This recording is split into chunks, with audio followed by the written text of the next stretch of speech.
Hello my dear students, today we are going to revise chapter number 1, Human Body, Food We Eat.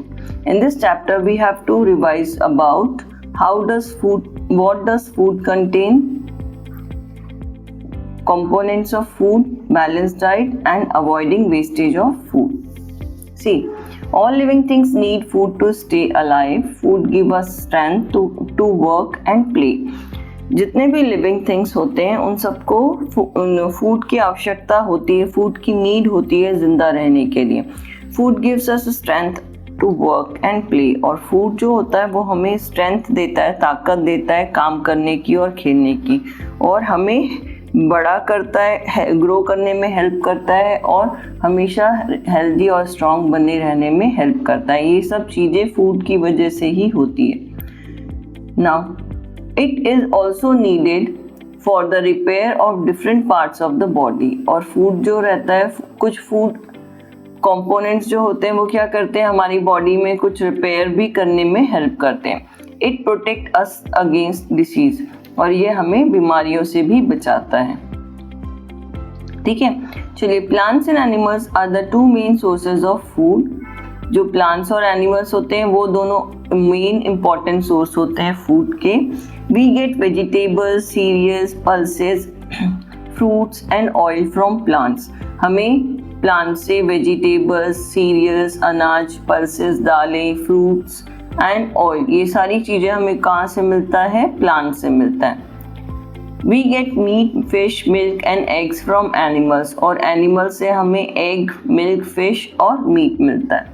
We should eat these food in right amounts to stay healthy. अगर हम इन सारे food items को right amount में खाते हैं, ये बहुत important word है यहाँ पर. राइट अमाउंट मतलब सही मात्रा में खाते हैं. ऐसा नहीं कि कोई चीज़ बहुत ज़्यादा खा रहे हैं और कोई चीज़ बहुत कम खा रहे हैं. अगर हम राइट अमाउंट में खाएंगे तो हम हमेशा क्या रहेंगे, हेल्दी रहेंगे. ठीक है, चलिए आगे. What does food contain? अब जो हम फूड खाते हैं डिफरेंट टाइप का, आपने देखा होगा कि दाल चावल है, खिचड़ी है, सब्जियां हैं, फ्रूट्स हैं. ठीक है, ये सारी चीज़ों में क्या होता है, मतलब उस फूड के अंदर क्या ऐसी चीज़ होती है जो हमारी बॉडी के लिए हेल्पफुल होती है. Nutrients are the substance present in our food that helps living organism to grow and survive. जो न्यूट्रिएंट्स होते हैं, न्यूट्रिएंट्स का मतलब होता है पोषक तत्व. जो न्यूट्रिएंट्स होते हैं वो उस फूड के अंदर रहते हैं, फूड में प्रेजेंट होते हैं, जो लिविंग ऑर्गेनिज्म को हेल्प करता है ग्रो करने में और सरवाइव करने में. ठीक है, different nutrients have different function. अलग अलग जो न्यूट्रिएंट्स होते हैं उनके फंक्शंस भी अलग होते हैं. बेसिकली हमारी बॉडी में 5 डिफरेंट टाइप्स ऑफ न्यूट्रिएंट्स की आवश्यकता होती है. अभी आगे पढ़ेंगे. और ये 5 डिफरेंट न्यूट्रिएंट्स भी कितने टाइप के होते हैं, 5 टाइप्स के होते हैं. Some nutrients give us energy to do work. कुछ ऐसे न्यूट्रिएंट्स होते हैं, कुछ ऐसे पोषक तत्व होते हैं जो कि हमें काम करने के लिए एनर्जी देते हैं, ऊर्जा देते हैं. Others are required for the proper growth. और कुछ न्यूट्रिएंट्स की रिक्वायरमेंट होती है हमारे ग्रोथ के लिए and repair of the body, और हमारी बॉडी के रिपेयर के लिए. While some nutrients protect us from disease. और कुछ न्यूट्रिएंट्स जो होते हैं वो हमें डिसीज से, बीमारियों से बचाते हैं. Clear? Let us now study in detail about food and the nutrients that are present in food. अब हमें वो डिटेल में पढ़ना है, मतलब ये तो एक रिवीजन है, पर एक बार मैं आपको वापस से ये सारे न्यूट्रिएंट्स पढ़ाने वाली हूँ, रिवाइज कराने वाली हूँ, क्योंकि ये बहुत इंपॉर्टेंट है. अब हमें फूड में कौन कौन से न्यूट्रिएंट्स प्रेजेंट होते हैं वो पढ़ने. ठीक है, चलिए. अब next topic is components of food. Different food items are rich in different nutrients. हर फूड आइटम्स में डिफरेंट टाइप के न्यूट्रिएंट्स पाए जाते हैं. There are 5 main nutrients found in our food. हमारे फूड में कितने मेन न्यूट्रिएंट्स होते हैं, 5 मेन न्यूट्रिएंट्स प्रेजेंट होते हैं. कौन कौन से? सबसे पहला होता है carbohydrate, protein, fat, vitamin and mineral. ये याद रखिए कौन कौन से 5 मेन न्यूट्रिएंट्स हैं। कार्बोहाइड्रेट हो गया, प्रोटीन हो गया, फैट हो गया, विटामिन हो गया और minerals. Our body also needs a good amount of roughage and water. हमारी बॉडी को रफेज और वाटर की भी आवश्यकता होती है। अगर हम अच्छे से रफेज और वाटर लेंगे तो हमारे अंदर के जो सिस्टम है, डाइजेस्टिव सिस्टम, वो बहुत ही अच्छे से वर्क करेगा। क्लियर? चलिए अब आगे हमें पढ़ना है नेक्स्ट पेज। अब 1 बाय 1 एक एक न्यूट्रिएंट्स को डिटेल में पढ़ना है।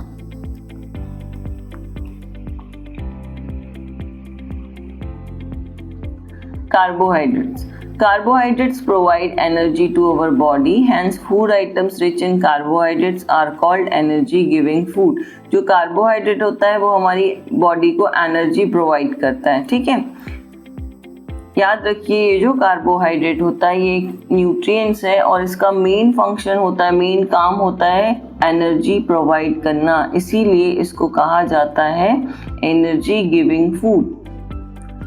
Hence, food items rich in carbohydrates are called energy giving food.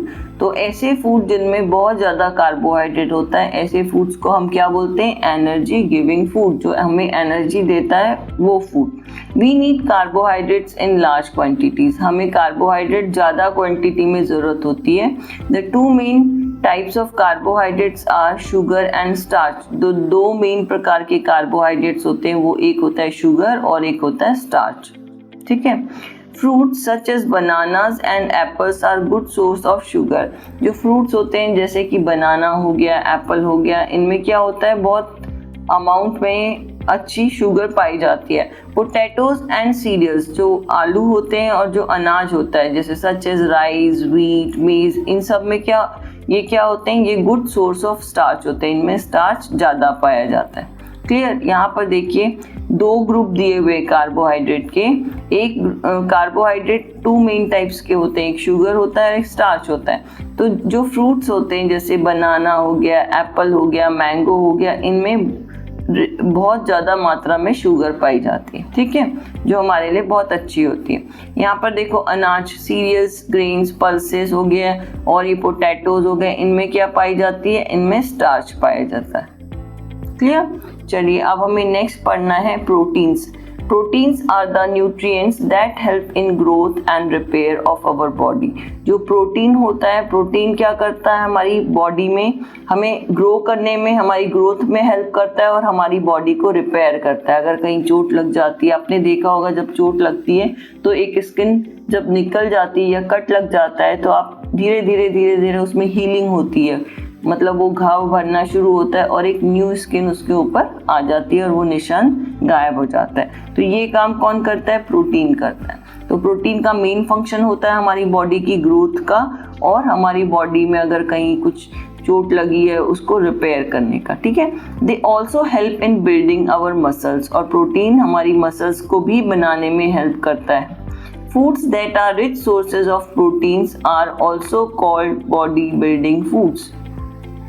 Jin food में बहुत ज़्यादा मात्रा में प्रोटीन्स होगा, प्रोटीन पाया जाएगा, उस फूड को क्या बोलते हैं? Body building food. और जिस फूड में बहुत ज़्यादा कार्बोहाइड्रेट होगा उसे क्या बोलेंगे? Energy giving food. तो प्रोटीन क्या कहलाएगा? Body building food. Young children should include more protein-rich foods in their diet because their bodies are still growing. जो young children होते हैं आप लोगों की तरह, जिनमें अभी ग्रोथ होनी बाकी है, अभी और आपको बड़ा होना है ना, ऐसे यंग चिल्ड्रंस को बहुत ज़्यादा प्रोटीन रिच फूड खाना चाहिए इन देयर डाइट। डाइट मतलब जो भी आप खा रहे हैं ना दिन भर में, आपका खाना, स्नैक्स, उन सब में प्रोटीन रिच डाइट होनी चाहिए। Because their bodies are still growing, क्योंकि उनकी जो बॉडीज हैं अभी भी ग्रो कर रही हैं। Milk and milk products such as cheese and paneer, pulses, soybean, meat, fish and eggs are rich sources of proteins. Milk जो दूध होता है, दूध के प्रोडक्ट्स होते हैं जैसे चीज़, पनीर हो गया, पल्सेस हो गया, सोयाबीन हो गया, मीट हो गया, फिश हो गई, एग्स हो गए, ये सारे रिच सोर्सेज ऑफ प्रोटीन होते हैं। इनमें बहुत ज़्यादा मात्रा में प्रोटीन पाया जाता है। क्लियर हो गया? इसीलिए आपको बोला जाता है ना कि रोज सुबह 1 गिलास दूध और शाम को 1 गिलास दूध बच्चों को बहुत ज़्यादा इम्पॉर्टेंट होता है, क्योंकि अभी आपकी मसल्स भी डेवलप हो रही है, मसल्स भी बन रही हैं, है ना। आप धीरे धीरे ग्रो कर रहे हैं, अभी आप पूरा ग्रो नहीं हुए हैं, आपको और आगे ग्रो करना है, ग्रोथ होनी है आपकी बॉडी में। तो आपको किस टाइप का फूड की ज़रूरत है? प्रोटीन रिच फूड की, ठीक है। चलिए next component is fats. Fats are the nutrients that provide more energy to our body than carbohydrate. जो फैट होते हैं वो एक प्रकार के न्यूट्रिएंट्स होते हैं जो कि कार्बोहाइड्रेट भी हमें एनर्जी देता है, पर फैट हमें कार्बोहाइड्रेट से ज़्यादा एनर्जी प्रोवाइड करते हैं। They help to keep our body warm, और फैट की वजह से हमारी बॉडी क्या रहती है? वार्म रहती है, टेम्परेचर मेंटेन रहता है। Foods that are rich sources of fats are also called energy giving food. ऐसे फूड जिनमें बहुत ज़्यादा मात्रा में या गुड सोर्स में फैट पाया जाता है उन्हें क्या बोला जाता है? उन्हें भी एनर्जी गिविंग फूड कहा जाता है। ठीक है, किस किस में होगा? घी में होगा फैट, ऑयल में होगा, आइसक्रीम्स, चीज़, और ये नट्स जो होते हैं, आलमंड हो गया, कैश्यू हो गया, इन बटर हो गया, इन सब में बहुत ज़्यादा अमाउंट में फैट पाया जाता है। ठीक है, oil and nuts are examples of fat rich food. जो ऑयल होता है, जो तेल हम खाते हैं, और नट्स मीन्स बादाम हो गए, काजू हो गए, आलमंड, कैश्यू, ये सब गुड एग्जाम्पल हैं जिनमें बहुत ज़्यादा अमाउंट में फैट पाया जाता है। Ghee and butter milk products are also fat rich food. घी और बटर जो होता है वो भी फैट रिच फूड कहलाता है, मतलब इनमें भी बहुत ज़्यादा अमाउंट में फैट पाया जाता है। Our body requires only a little amount of fat. हमारी जो बॉडी है उसमें एकदम थोड़ी मात्रा में ही चाहिए फैट की। एकदम आप रोज़ ऑयली खाएंगे, आपको ऑयली खाने के लिए, अभी तो आप बच्चे हैं खा सकते हैं, पर जब बड़े हो जाते हैं तो थोड़ी दिनों के बाद बोलते हैं ना कि ज़्यादा ऑयली फूड नहीं खाना चाहिए। तो ये जो हमें फैट की आवश्यकता होती है हमारी बॉडी में, बहुत ही थोड़ा अमाउंट चाहिए फैट का, एकदम ज़्यादा नहीं चाहिए। इसलिए थोड़ा भी आप खाएंगे घी, बटर, ऑयल तो बहुत है। ठीक है, excess fat consumed by us is stored in our body for future use. अगर आप जो एक्सेस फैट, ज़्यादा फैट कंज्यूम कर लेते हैं, ज़्यादा फैट खा लेते हैं, तो क्या होगा? वो हमारी बॉडी में स्टोर हो जाता है और वो फ्यूचर में फिर जब कभी आवश्यकता पड़ती तो वो फैट हमारी बॉडी यूज़ करती है। Too much intake of fat can make us obese. अगर हम ज़्यादा ऑयली चीज़ें लेते हैं या ज़्यादा फैट रिच फूड खाते हैं तो हम ओबीज हो जाते हैं। ओबीज मतलब फैटी हो जाते हैं या ओवरवेट हो जाते हैं। ठीक है, मतलब हमारा वजन बहुत ज़्यादा बढ़ जाता है। Laborers should include more of carbohydrate and fat rich food in their diet. जो लेबरर्स होते हैं, लेबरर्स मतलब जो मजदूर होते हैं, उनको किस प्रकार की डाइट लेनी चाहिए? जिनमें ज़्यादा कार्बोहाइड्रेट हो, जो कि एनर्जी गिविंग फूड हो, या फिर ज़्यादा फैट रिच फूड हो, उस टाइप का खाना उन्हें खाना चाहिए। It will provide them sufficient energy to do work. और ये फैट रिच और कार्बोहाइड्रेट रिच फूड लेबरर्स को सफिशिएंट एनर्जी देगा, पर्याप्त मात्रा में एनर्जी प्रोवाइड करेगा उनके काम को करने के लिए। चलिए अब नेक्स्ट है हमारा vitamins and minerals. Vitamins and minerals में आपको क्या पढ़ना है? ये भी क्या है? एक प्रकार के न्यूट्रिएंट्स। अभी हमने क्या क्या पढ़ा? सबसे पहले पढ़ा हमने कार्बोहाइड्रेट, जिसे हम एनर्जी गिविंग फूड कहते हैं। सेकंड पढ़ा हमने protein. Protein is also known as body building food. ठीक है, और next is vitamins and minerals. Vitamins and minerals जो होते हैं वो क्या होते हैं? प्रोटेक्टिव कंपोनेंट्स कहलाते हैं। प्रोटेक्टिव कंपोनेंट्स का मतलब जो हमें बीमारियों से बचाते हैं। Vitamins and minerals are the nutrients that protect our body from disease and keep us fit and healthy. Vitamins और मिनरल्स जो होते हैं वो न्यूट्रिएंट्स होते हैं एक प्रकार के, जैसे कार्बोहाइड्रेट, प्रोटीन और फैट हैं, उसी प्रकार से विटामिन और मिनरल्स जो होते हैं वो भी न्यूट्रिएंट्स होते हैं, और वो हमारी बॉडी को बीमारियों से बचाते हैं और हमें फिट और हेल्दी रखते हैं। Protect us our body from diseases and keep us fit and healthy.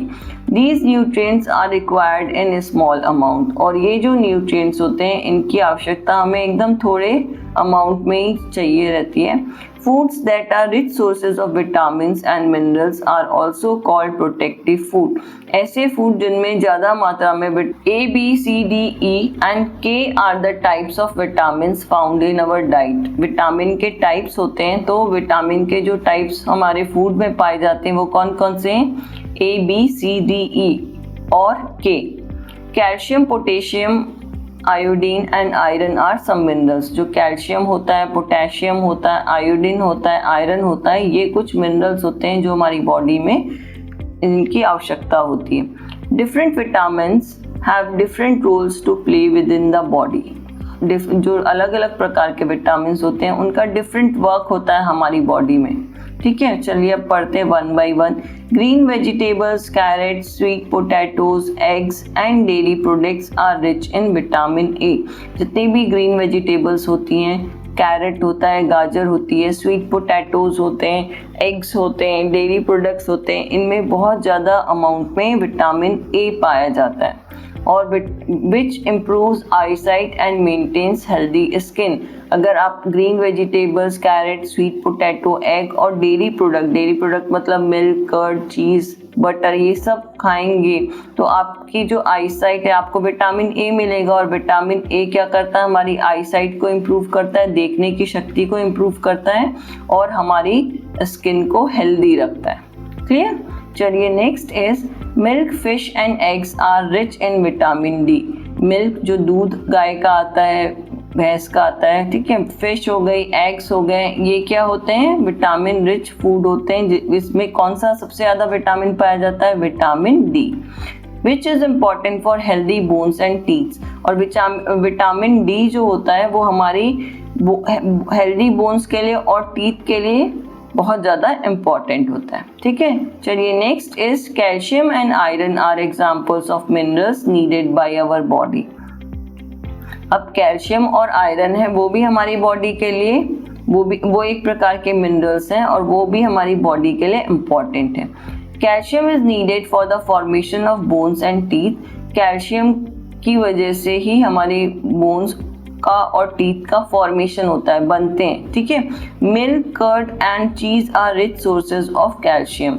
तो मिल्क, कर्ड और जो चीज़ है वो क्या है? रिच सोर्स ऑफ कैल्शियम है, उनमें बहुत ज़्यादा मात्रा में कैल्शियम पाया जाता है और कैल्शियम की आवश्यकता हमारी बोन के और टीथ के फॉर्मेशन में होती है। Now next is iron is needed for the formation of blood. जो आयरन है, आयरन लोहे को बोला जाता है, पर आयरन एक प्रकार का मिनरल है जो हमारी बॉडी में ब्लड के फॉर्मेशन में बहुत ज़्यादा इम्पॉर्टेंट होता है। आयरन यहाँ मिनरल है। ठीक है, ग्रीन लीफी वेजिटेबल्स, कुछ ग्रीन लीफी वेजिटेबल्स भी होती हैं, हरे पत्तेदार जो सब्जियां होती हैं, जैसे कि स्पिनच हो गया, पालक, एप्पल, कैरेट, इनमें भी बहुत ज़्यादा अमाउंट में आयरन पाया जाता है और ये हमारी बॉडी के लिए बहुत ज़्यादा इम्पॉर्टेंट होता है। Clear? Other important minerals required by our body are iodine, potassium and sodium. हमारी बॉडी में और भी दूसरे मिनरल्स जो रिक्वायर होते हैं हमारी बॉडी में, जैसे कि आयोडीन, पोटेशियम और सोडियम, ये भी हमारी बॉडी के डिफरेंट फंक्शन के लिए इम्पॉर्टेंट होते हैं। चलिए अब हमें यहाँ पर देखिए इस पिक्चर में दिया हुआ है जो मिल्क कहता है, milk is a good source of calcium. इसीलिए बच्चों को सुबह शाम दूध पीने के लिए बोला जाता है, क्योंकि अभी आपकी जो बोन है वो बन रही है, टीथ जो है उनमें फॉर्मेशन हो रहा है, तो अगर आप में कैल्शियम पर्याप्त मात्रा में होगा, सफिशिएंट अमाउंट में होगा, तो आपकी बोन और टीथ का फॉर्मेशन बहुत अच्छे से होगा। यहाँ पर देखो, spinach, apples and carrots are a good source of iron.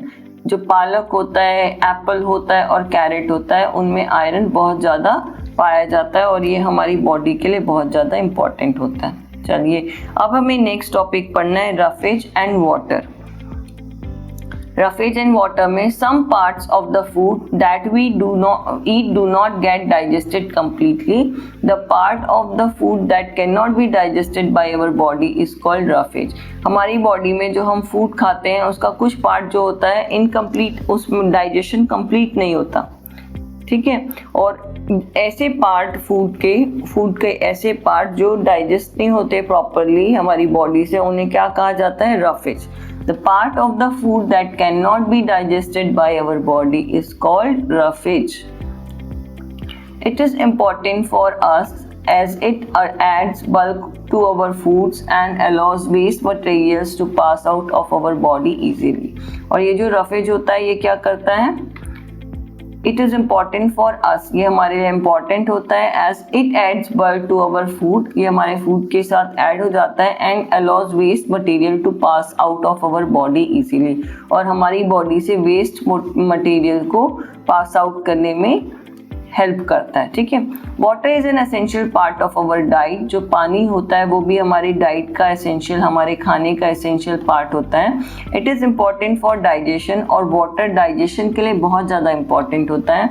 And is an essential part of the blood and other body fluids. और हमारी बॉडी में जो ब्लड होता है और अदर फ्लूइड्स पाए जाते हैं, फ्लूइड्स मतलब लिक्विड पाए जाते हैं, उनके लिए भी वाटर बहुत ज़्यादा इंपॉर्टेंट होता है. ठीक है. We must drink plenty of water every day. हमें डेली पर्याप्त मात्रा में पानी पीना चाहिए. कितना पानी पीना चाहिए? 7 to 8 glasses. We should also make sure that the water we drink is clean. और हम जो पानी पीते हैं उसको हमेशा ध्यान रखना चाहिए कि वो क्लीन वाटर होना चाहिए. अदरवाइज वी में फॉल इल. नहीं तो हम क्या हो जाएंगे? हम बीमार पड़ जाएंगे अगर हमने गंदा पानी पिया तो. चलिए अब बैलेंस डाइट हमें पढ़ना है. Balance diet. A balanced diet is a diet that contains all the nutrients in the right amount. जो बैलेंस डाइट होता है वो एक प्रकार की डाइट होती है, भोजन होता है जिसमें कि सारे न्यूट्रिएंट्स राइट अमाउंट में होते हैं along with roughage and water. और राइट अमाउंट में सारे न्यूट्रिएंट्स होते हैं, उसके साथ रफेज भी होता है और वाटर भी होता है. ये जो रफेज है ये आपके सैलेड में पाया जाता है. ठीक है. It is essential to eat a balance diet for proper growth and development of our body. अगर आपको अपनी बॉडी, बच्चों को आपने देखा होगा कि है ना, जो छोटे से बच्चे होते हैं पहले तो वो क्या करते हैं, वो सिर्फ दूध पीते हैं. धीरे धीरे उनके टीथ आने लगते हैं तो वो उनको सारी चीज़ें थोड़ा थोड़ा खिलाया जाता है. एक उनका राइट अमाउंट होता है उसमें खिलाया जाता है. और वो इसलिए खिलाया जाता है क्योंकि अगर आपको बैलेंस डाइट देंगे तभी आपकी बॉडी अच्छे से ग्रो करेगी और आपकी बॉडी डिसीज, बीमारियों से बची रहेगी. क्लियर. तो it is essential to eat a balance diet for proper growth and development of our body. अगर आपको अपनी बॉडी की प्रॉपर ग्रोथ और प्रॉपर डेवलपमेंट चाहिए तो आपको क्या करना है? राइट अमाउंट में फूड खाना है. We should eat a balanced diet that includes required amount of food items like. अब बैलेंस डाइट में हमें क्या क्या खाना चाहिए वो यहाँ पर बताया है राइट अमाउंट में, रिक्वायर्ड अमाउंट. सबसे पहले यहाँ दिया हुआ है सीरियल. सीरियल्स मीन्स अनाज, जैसे राइस हो गया, राइस हो गया, व्हीट हो गया, है ना. तो ये सेकेंड हमें अनाज, राइस खा सकते हो या फिर चपाती. फिर सेकेंड आपको क्या खाना चाहिए साथ में? पल्सेस और स्प्राउट्स. पल्सेस मतलब दालें और स्प्राउट्स मीन्स जो अंकुरित होते हैं वो. थर्ड क्या है? Green leafy vegetables. कोई भी हरे पत्तेदार सब्जी खानी चाहिए. फोर्थ आपको मिल्क या मिल्क प्रोडक्ट्स, छाछ लेना चाहिए या पनीर हो गया, पनीर लेना चाहिए for proteins and calcium. Fifth is oils और नट्स. जो खाना आप बनाते हैं वो ऑयल्स में ही बनाते हैं. और नट्स भी खाना चाहिए जैसे कि काजू बादाम हो गया, बस थोड़ा, इतना ज़्यादा नहीं. Sixth is locally available vegetables and fruits in plenty. मतलब आपके आसपास के एरिया में जो वेजिटेबल्स और फ्रूट्स अवेलेबल है वो खाने चाहिए. Seventh is egg, fish and chicken. कुछ लोग क्या खाते हैं? एग, फिश और चिकन, क्योंकि वो कुछ नॉन वेजिटेरियंस होते हैं. पर अगर जो वेजिटेरियंस होते हैं उनको इसके जगह क्या खाना चाहिए? Vegetarians can derive all necessary nutrients from cereal, pulses and a milk based diet. अगर आप ये नहीं खाते हैं एग, फिश और चिकन तो उसके बदले में आपको सीरियल, पल्सेस के साथ मिल्क बेस्ड डाइट खाना चाहिए. मतलब दूध से, जैसे छाछ आपने ले लिया तो भी ये कंप्लीट हो जाएगा. ठीक है. चलिए अब यहाँ पर हमें ये एक्सरसाइज करना है. Question number 1. Question number 1 में give 2 examples for the following. Essential substance that food contains. ऐसे essential substance, ऐसे ज़रूरी substances जो food contain करता है. तो पहला आ जाएगा इसमें nutrient. न्यूट्रिएंट्स और दूसरा आ जाएगा वाटर। क्लियर? चलिए, second is main types of carbohydrate. Main type of carbohydrate दो टाइप के बताए थे मैंने, कौन कौन से थे? शुगर एंड स्टार्च, शुगर और starch. Third is body building food. Body building food में क्या आ जाएगा यहाँ पर? Milk and paneer. मिल्क और paneer rich sources of protein होते हैं ना, इसलिए ये बॉडी बिल्डिंग फूड कहलाते हैं। Fourth is main nutrients in protective food. तो यहाँ पर प्रोटेक्टिव फूड के लिए कौन से मेन न्यूट्रिएंट्स होते हैं? विटामिन्स और आ जाएगा minerals.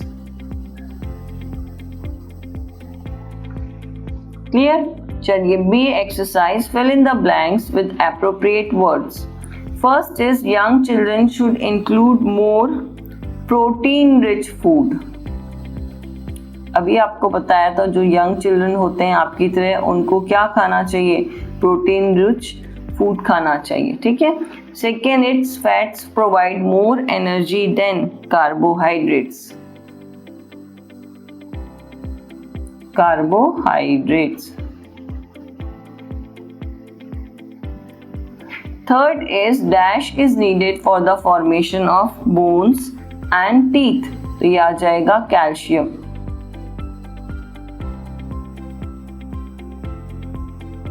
Fourth is dash is the essential part of the blood and other body fluids. तो यहाँ आ जाएगा water। ठीक है। Now fifth one is iron is needed for the formation of blood. Iron की आवश्यकता हमें ब्लड के फॉर्मेशन में होती है, कैल्शियम की होती है बोन्स और टीथ के फॉर्मेशन में। क्लियर? चलिए, अब next is different groups of people require different amounts and kinds of food. जो अलग अलग एज ग्रुप के पीपल होते हैं, लोग होते हैं, उनको अलग अलग अमाउंट का और अलग प्रकार के खाने की आवश्यकता होती है। अभी मैं आपको यहाँ बता रही हूँ। अब आप बोलोगे कि मैम आपने तो पूरा रिवाइज कराने के बदले आपने पूरा पढ़ा दिया, पर इसमें ऐसा एक भी पॉइंट नहीं है जिसको स्किप किया जाए या छोड़ा जाए। ये सारे चीज़ें बहुत ज़्यादा इम्पॉर्टेंट हैं। It depends on the age and amount of physical activity of a person। जो हम खाना खाते हैं वो हमारी एज पे और हम कितनी फिजिकल एक्टिविटी करते हैं उसके ऊपर डिपेंड करता है कि हमें किस प्रकार का खाना खाना चाहिए। Some examples are given below। कुछ एग्जाम्पल्स यहाँ दिए हुए हैं। First is a person who does more physical labour. अगर कोई पर्सन है, कोई व्यक्ति है, वो बहुत ज़्यादा फिजिकल लेबर करता है। फिजिकल लेबर का मतलब होता है बहुत ज़्यादा मेहनत का काम करता है। सच एज एन एथलीट और अ लेबरर। जैसे कि एथलीट होते हैं, एथलीट मतलब जो रेस में भागते हैं ना, दौड़ते हैं, और लेबरर जो मजदूर होते हैं। ऐसे लोग जो बहुत ज़्यादा फिजिकल लेबर करते हैं needs a diet that is rich in carbohydrate. ऐसे लोगों को, ऐसे पर्सन को कार्बोहाइड्रेट रिच डाइट लेनी चाहिए, मतलब जिसमें बहुत ज़्यादा मात्रा में कार्बोहाइड्रेट हो वो खाना चाहिए। जैसे राइस हो गया, पोटैटो हो गया, फ्रूट्स में बनाना, एप्पल हो गए, मैंगो हो गए, है ना, ऐसे फूड, ऐसे कार्बोहाइड्रेट रिच फूड खाने चाहिए। Then a person who sits and works in an office.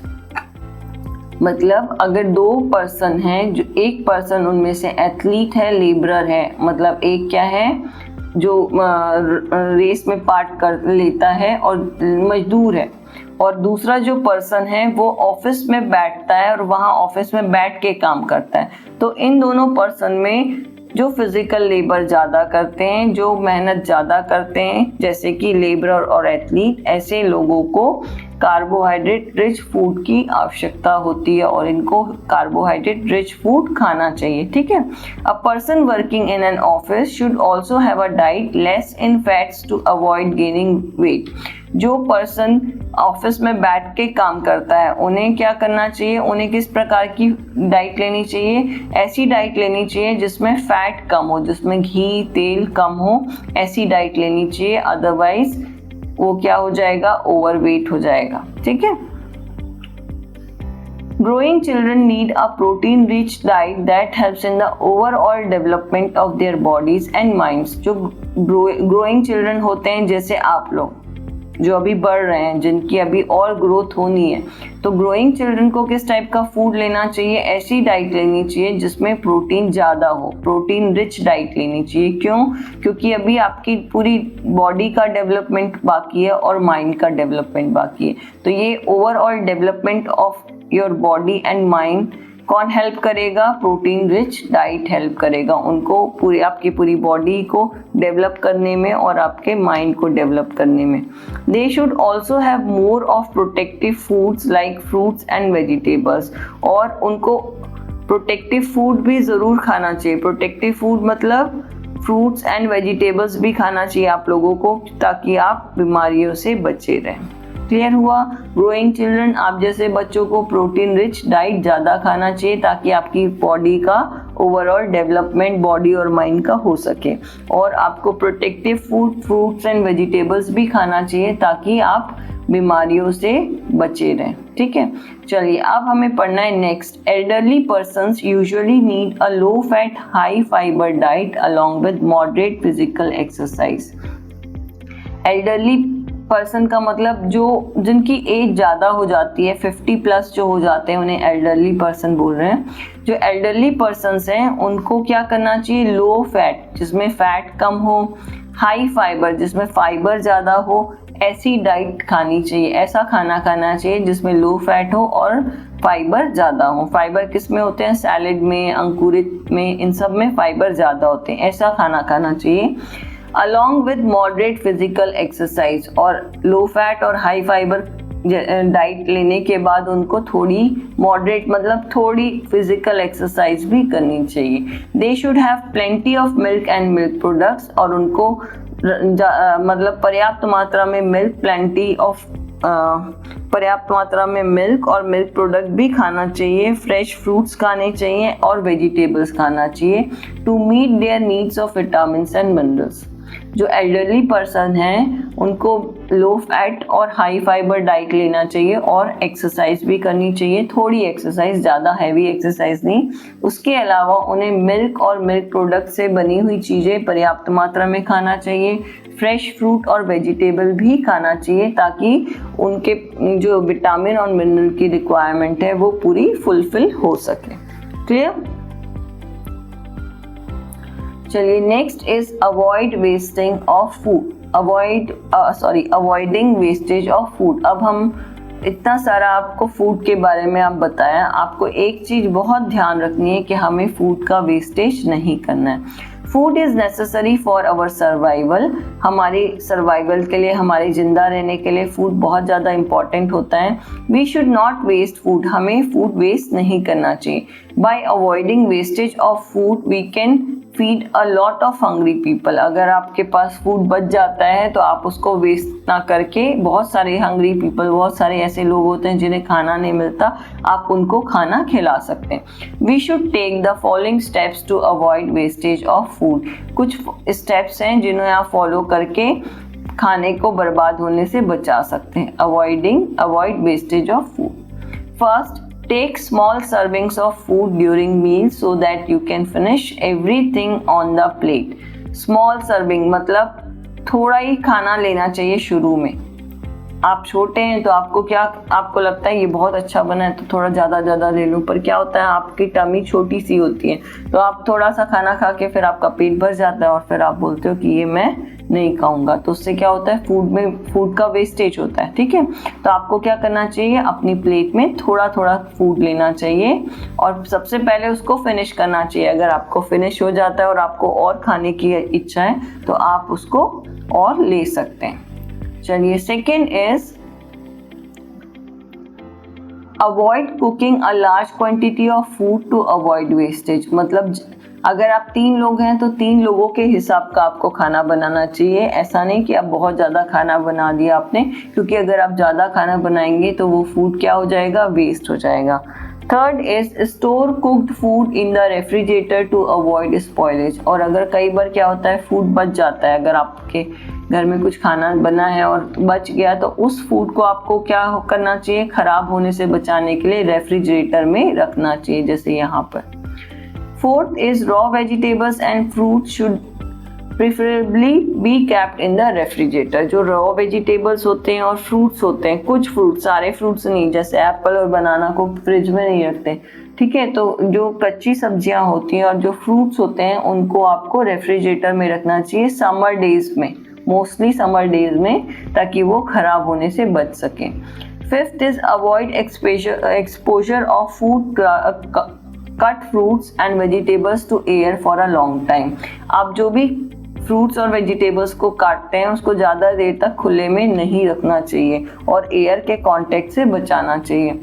Now sixth is parents should teach children not to waste food. और जो आपके पेरेंट्स हैं उनको सिखाना चाहिए आपको कि खाने की बर्बादी या अन्न की बर्बादी नहीं करनी चाहिए, ठीक है।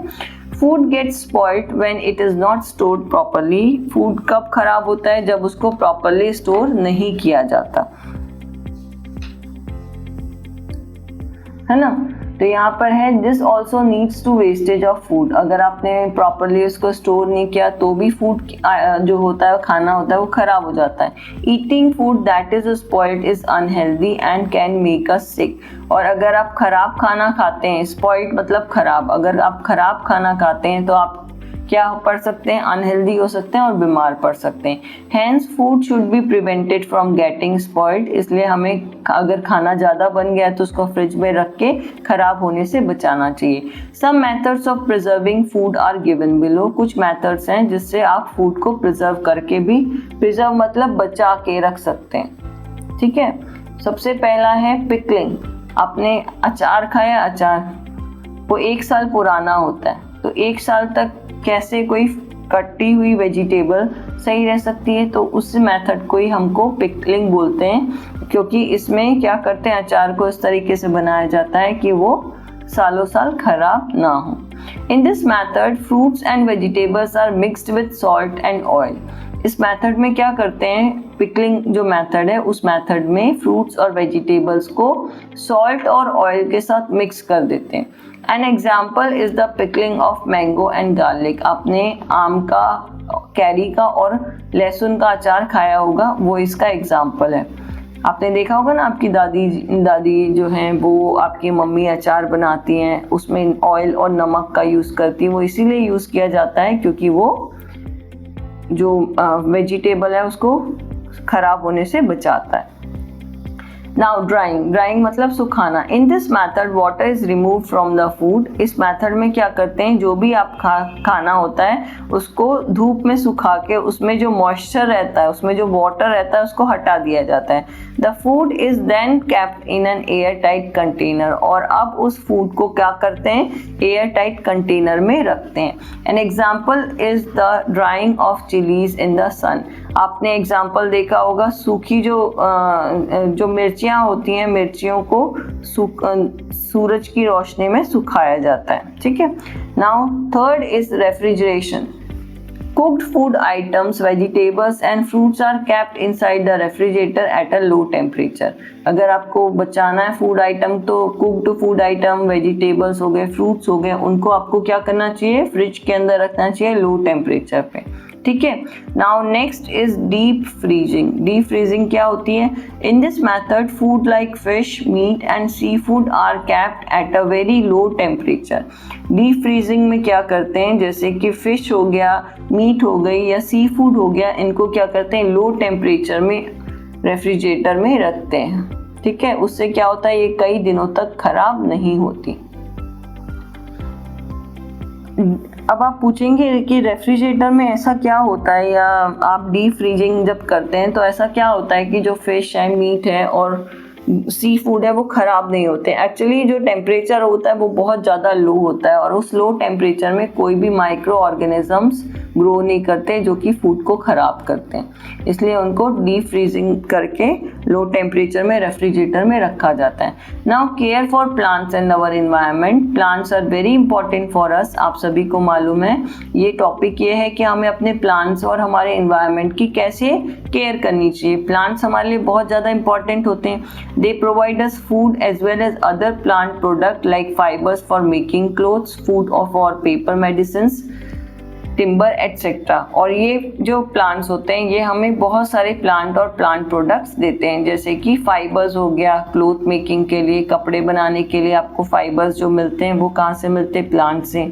पेपर जो होता है वो भी वुड हमें प्रोवाइड करता है। मेडिसिन्स भी हमें प्लांट से ही मिलती है, और जो टिम्बर फर्नीचर बनाने के लिए मिलता है वो भी हमें प्लांट से ही मिलता है। Their most important function is that give us fresh air containing oxygen. Plant का सबसे मोस्ट इम्पॉर्टेंट जो फंक्शन है लिविंग ऑर्गेनिज्म के लिए वो ये है कि वो हमें फ्रेश एयर देती है जिसमें कि ऑक्सीजन ज़्यादा होती है। ऑक्सीजन हमारे लिए बहुत ज़्यादा इम्पॉर्टेंट होती है ना। Now next is they bind the soil and thus prevent soil from being carried away। और ये क्या करती है, जब हम पेड़ों को लगाते हैं तो उनकी जो रूट्स होती है वो सॉइल को बाइंड करके रखती है, मतलब पकड़ के रखती है, जोड़ के रखती है। एंड दस prevent soil from being carried away. और इस वजह से जिस जगहों पर पेड़ होते हैं वहाँ की मिट्टी बह के दूसरी जगह नहीं निकल पाती, क्योंकि उन पेड़ों की जड़ों ने उस मिट्टी को क्या करके रखा है, बाइंड करके रखा है। Therefore we should take care of plants। इसलिए हमें प्लांट्स का बहुत ध्यान रखना चाहिए। We should avoid cutting of trees in large number। और हमें जो हम पेड़ काट के वहाँ पर कुछ बनाते हैं वो हमें रोकना चाहिए। We should avoid cutting of trees। पेड़ों का काटना हमें रोकना चाहिए। We should plant saplings of trees। हमें क्या करना चाहिए, प्लांट के जो बेबी प्लांट्स होते हैं उनको लगाना चाहिए। इरिगेट दैम, उन्हें पानी देना चाहिए। And add sufficient manure whenever necessary. और टाइम टू टाइम उन्हें पर्याप्त मात्रा में खाद भी देना चाहिए। मैन्योर मतलब खाद, ठीक है। हमें बेबी प्लांट्स लगाने चाहिए। फिर उसके बाद क्या बोला, हमें उन्हें टाइम से पानी देना चाहिए। हमें उनमें सफिशिएंट अमाउंट में मैन्योर भी, खाद भी डालना चाहिए जब ज़रूरत हो। So that they grow properly, जिसकी वजह से वो आसानी से प्रॉपरली ग्रो कर पाएंगे। And bear healthy fruits and vegetables. और उनमें हेल्दी फ्रूट्स और वेजिटेबल्स ग्रो कर जाएंगे, ठीक है। Apart from a healthy and balance diet, सिर्फ हेल्दी और बैलेंस डाइट के अलावा we also need a clean, green and healthy environment so that we remain fit and free from disease.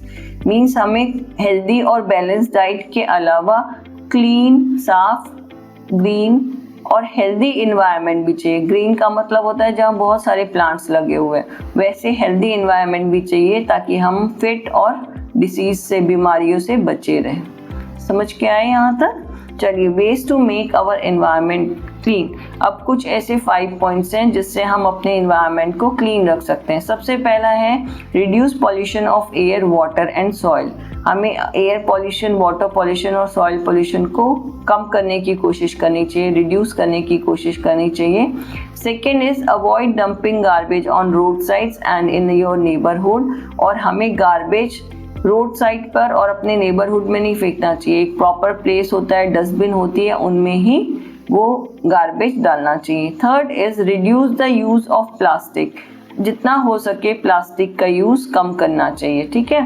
Fourth is do not cut trees as they are the green lungs of the earth. और हमें पेड़ों को बिल्कुल भी नहीं काटना चाहिए क्योंकि हमारी अर्थ का ग्रीन लंग्स कहलाता है ट्रीज। ग्रीन लंग्स मतलब जो हमें ऑक्सीजन प्रोवाइड करता है, हमारी पूरी अर्थ को ऑक्सीजन प्रोवाइड करता है।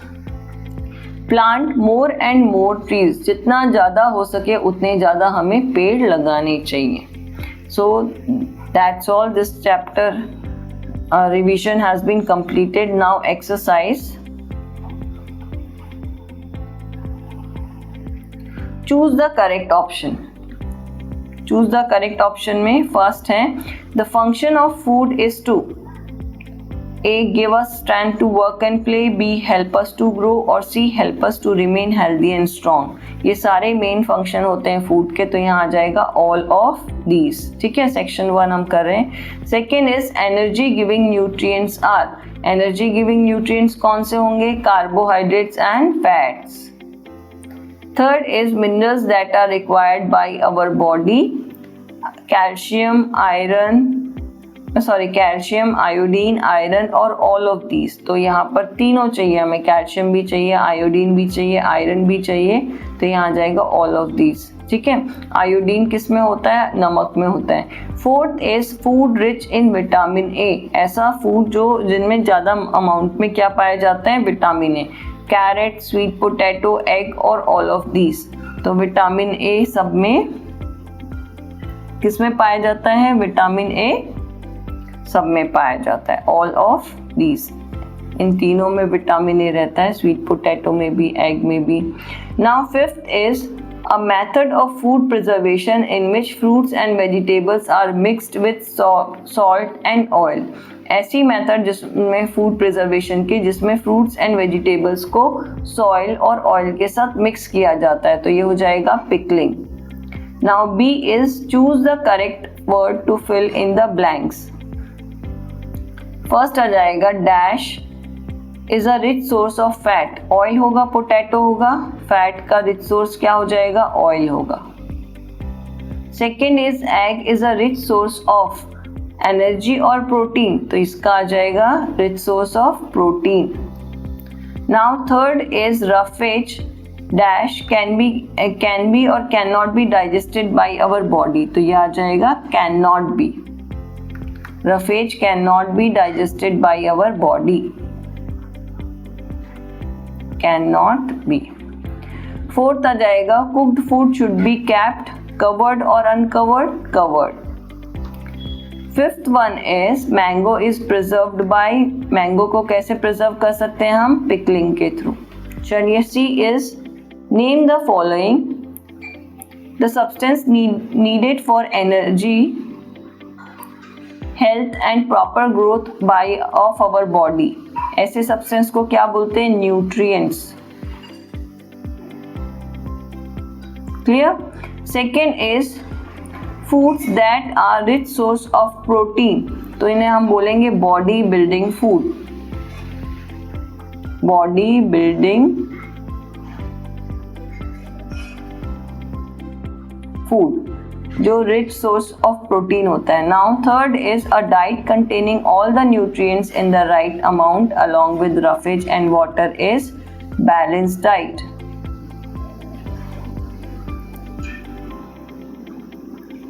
Now fourth is the method of food preservation in which water is removed from the food।